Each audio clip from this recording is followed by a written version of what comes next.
So here I am at Fort Wayne Museum of Art doing a retrospective of my poster art, which enters into a permanent collection here at the museum. This is a really great opportunity for me to see all my stuff up on the walls and make connections. It's pretty cool. You know, I've been working since 1980, making posters for shows and comics and other art pieces, you know, illustration and painting. And so I was originally focused on making rock posters, punk rock flyers. And so really at the beginning, it was the Xerox era. So I was working in black and white, using Xerox to reproduce images. And I would say that at the beginning, I was more of a situationist. I was taking cultural icons and reprocessing them and changing their meaning, kind of deturning their intended effect. And so that was a strong influence on my work in the 80s, was to take pop images and then kind of subvert them, turn them on their head and create new meanings. But I had always been interested in comics. So in college, I was the university political cartoonist for the student newspaper called the Man-Eater.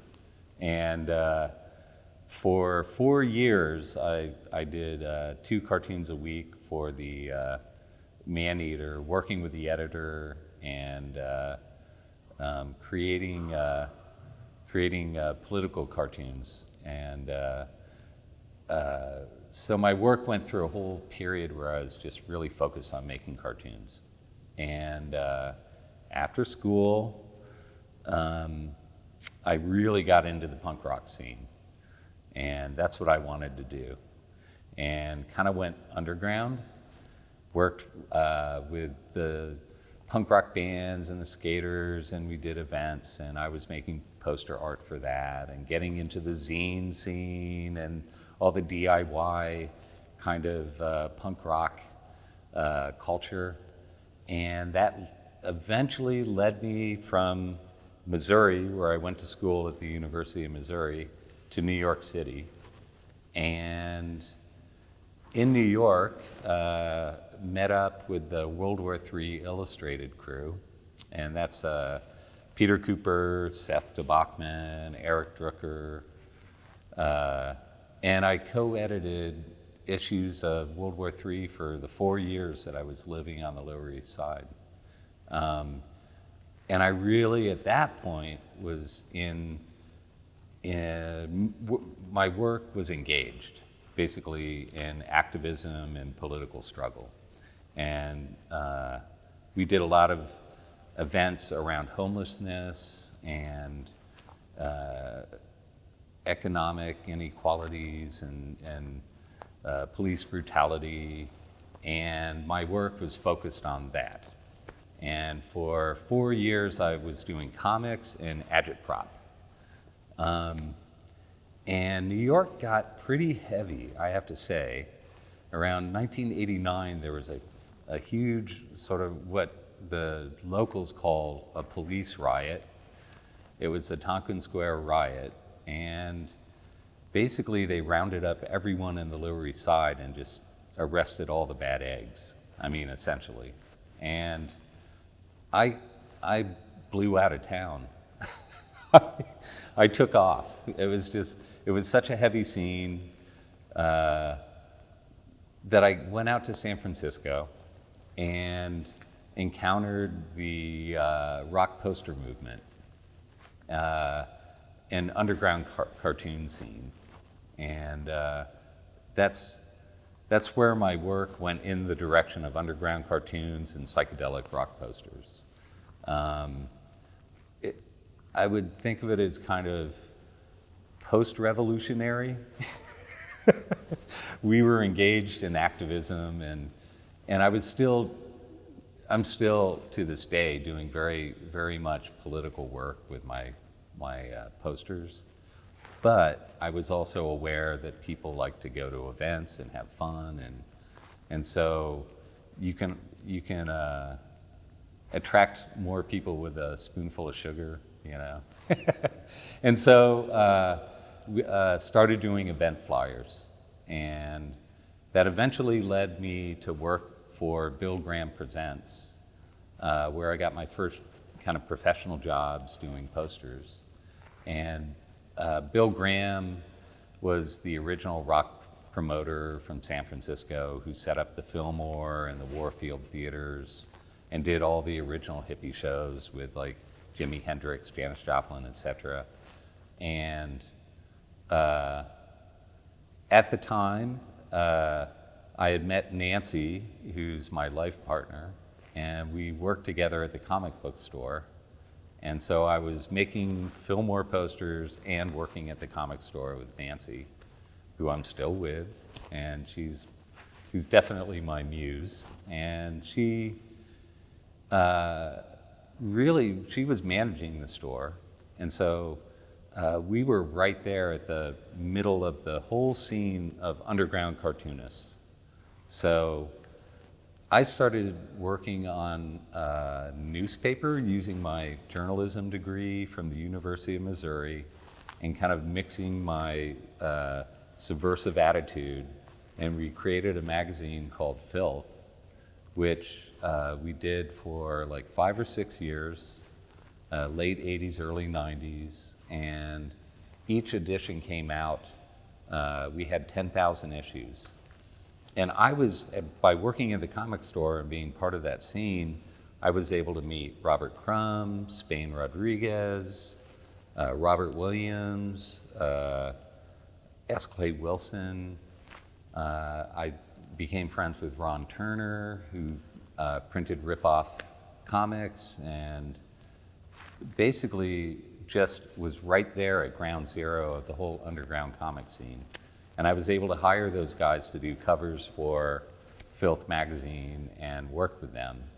So that gave me a lot of confidence, you know. I had found the original underground countercultural like comic scene of the whole United States, and got my first Fillmore posters and started doing posters at the same time. And actually, the idea of just doing one image stuck with me, worked with me better than doing comics. I found that I wasn't as suited for comic art as I was to do a single image as a poster. So I really dove into posters. And you know, when you did a job for Bill Graham, you got 50 posters and I think a check for $400, and that was it, you know. So at that time, I was working at the comic store, and Ron Donovan showed up at the comic store. He lived next door, and he had a Fillmore poster. And we started a conversation about, oh yeah, you got hired, I got hired, yeah. And we started broing out about doing posters, and he was like, you know, this 50 posters and $400 is, you know, it's kind of limited, you know. I've got a friend who's like, we're putting together a silkscreen operation, and we want to just make our own. So that gave you complete and utter autonomy to make whatever image you want, as many as you wanted, whatever colors, whatever subject matter, and never be edited or curated or art directed. And so we joined together with this friend of ours named Orion Landau and made Psychic Sparkplug. And we just started to make these like super subversive, very shocking style punk rock posters, but with like 7 colors. And we could make a stack for ourselves. and start doing shows. And we then met, the whole scene of underground poster artists, Lindsay Kuhn, Coop, Frank Kozik, Emick was in that scene. Gary Grimshaw from Detroit had just moved from Detroit to San Francisco. And we started doing all these shows together.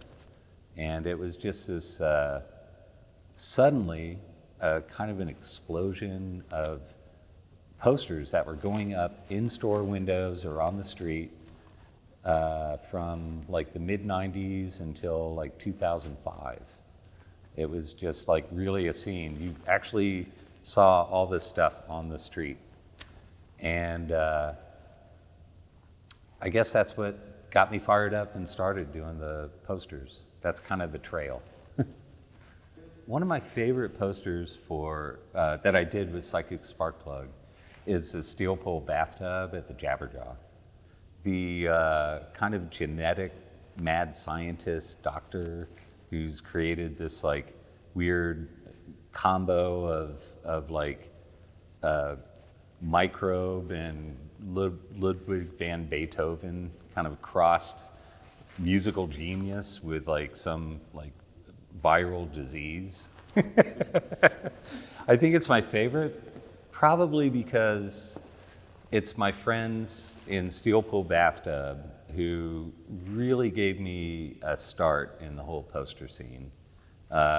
Orion and Ron were making posters for the Trocadero, and Steel Pole got me involved with Jabberjaw in Los Angeles, and I pretty much picked up like the ability to do a poster for any event that they had.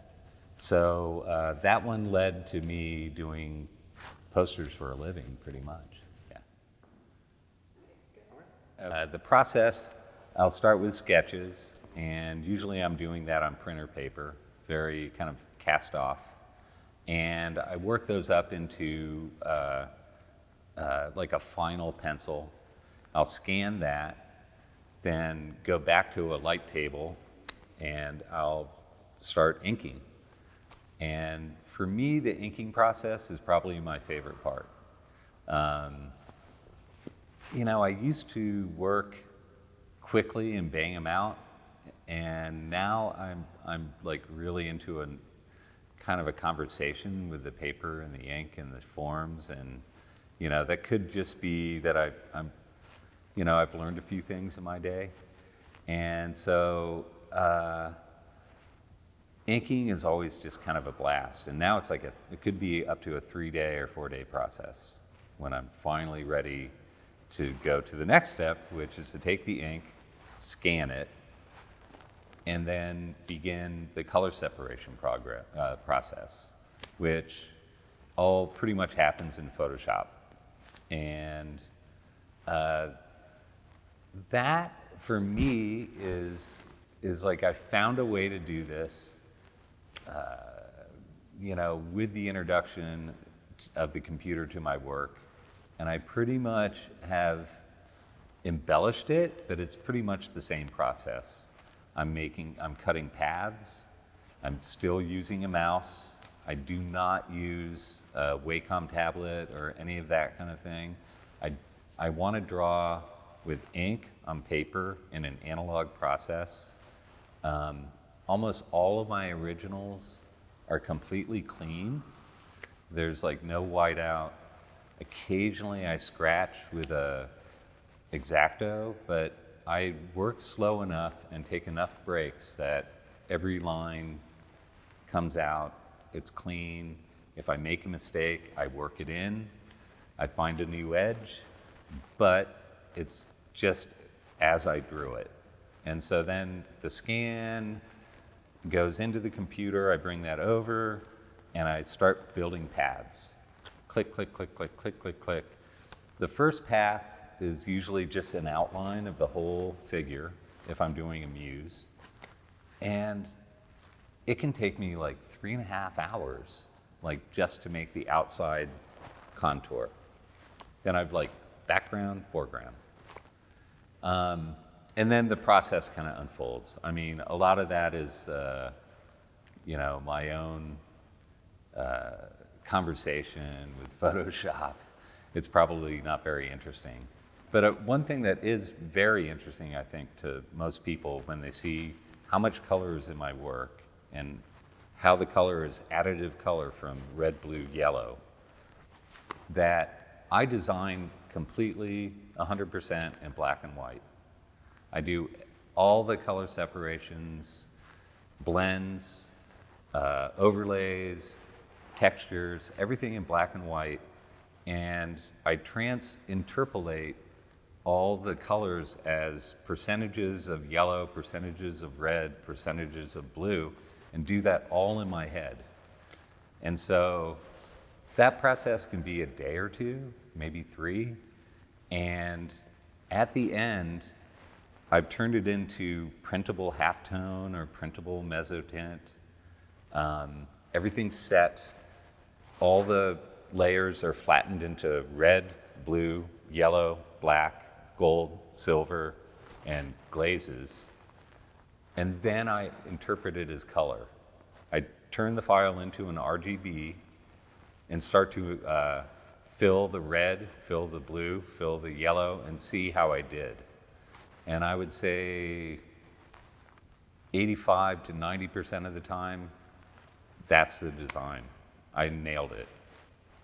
I'm just sort of at that point that I've made so many posters that I can conceptualize how it will come out in color while working on it in black and white. So that's a little nuts, I think.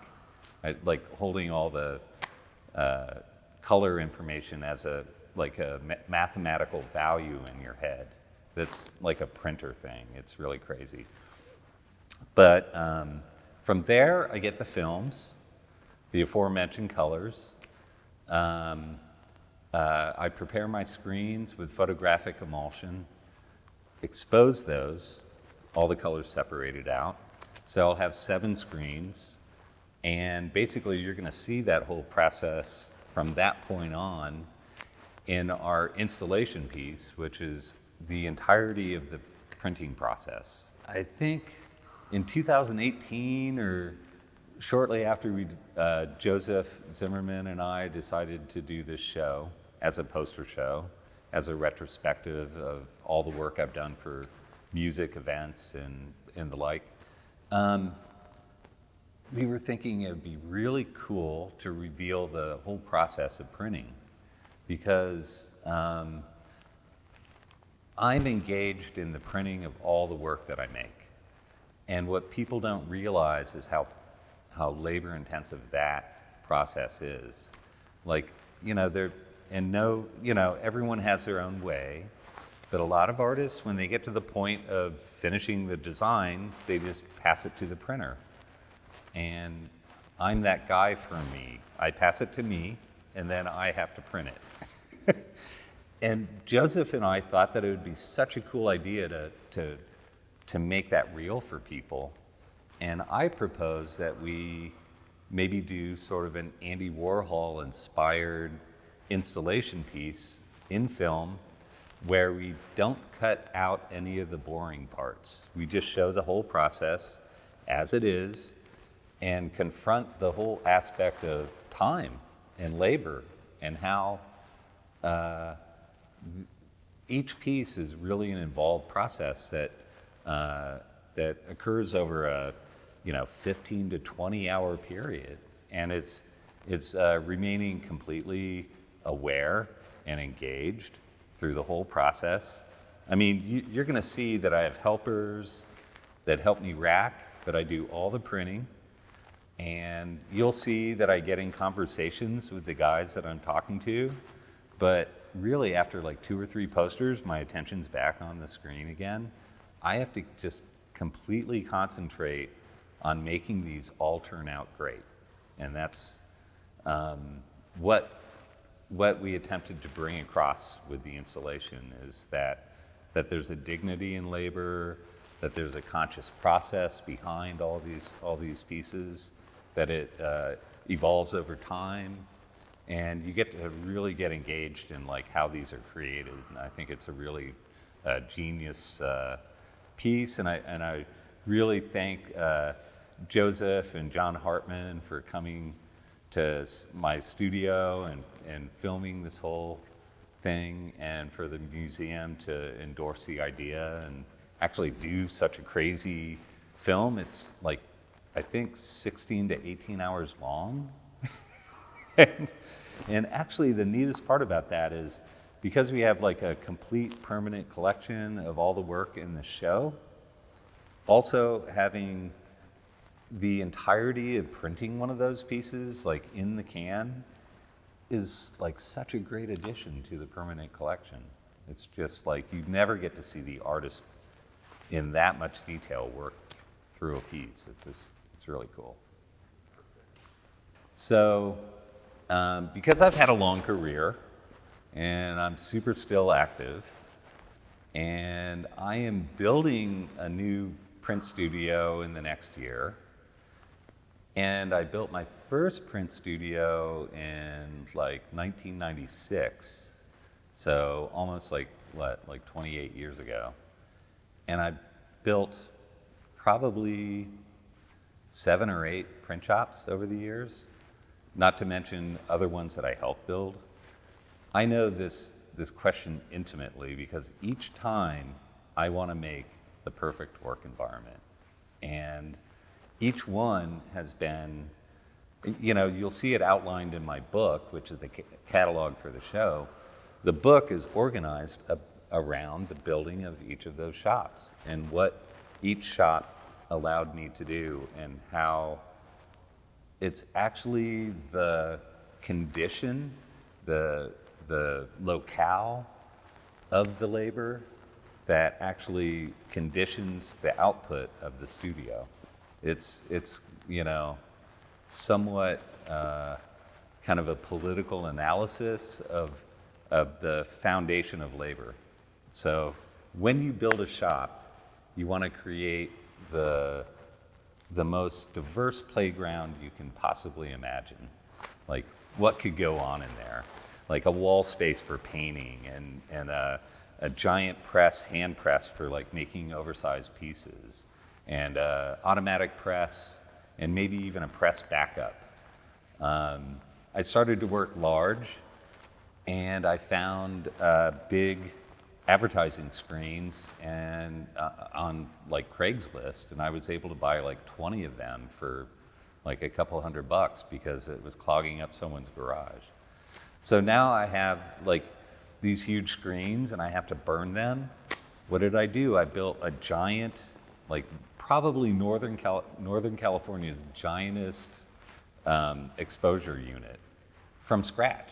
A friend of mine's a welder, and I got tubing, and we welded a frame, and it's got the pivot and a cantilever, and it runs off the vacuum of the store-bought exposure unit that I've got, and I can make a 4-foot by 6-foot, photographic impression on a giant screen, and then I can print as big as I want. I've done that quite a bit, but I find myself kind of enjoying this dimension because it's more human scale and people can take it home and admire it in their homes. Not everyone has, and like volume of space to put a 4x6 piece in. But I mean, I'm kind of, running at the mouth here, but I mean, honestly, each time I build a shop, it's in the attempt to make the most perfect shop that I can imagine. The new shop, I'm building it in France. So that's kind of the crux, right? At age 44, I kind of threw caution to the wind, and I accepted an invitation to build a print shop in a squat in Italy. Okay, I don't speak Italian, and I had no professional connections in Italy except for my a few artist friends and stuff, but not for paper, not for film, not for ink, not for screens. And here I am trying to blunder through Italian with my phrase book, trying to buy materials, and taught me so much about Italian culture. I mean, I was hopping in a car, like renting a car for a day, so that I could drive to the industrial district to buy screens and ink.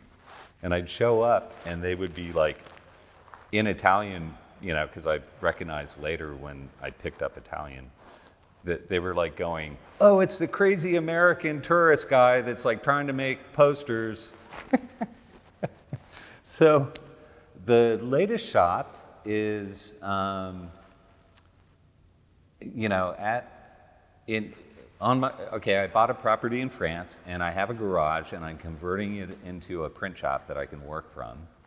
And I'm going to encounter all the cultural differences of trying to get inks and paper and all the production kind of supply chain that I'm going to have to acquire to make things happen in France. And so that, you know, you end up engaging the whole cultural experience from the standpoint of being an artist, and kind of that helps create your value for the society, and it's going to be a challenge. It'll be fun, and what new things will it produce? You know, we'll see. You know, I mean, I'm going to be painting in there. I'm going to be printing. I'm sort of expanding on the wood panels that I've been creating, that I was able to show at Fort Wayne in 2018 during my all access show. But yeah, we'll just see what happens. You know, it's a kind of an adventure. I like to challenge myself all the time.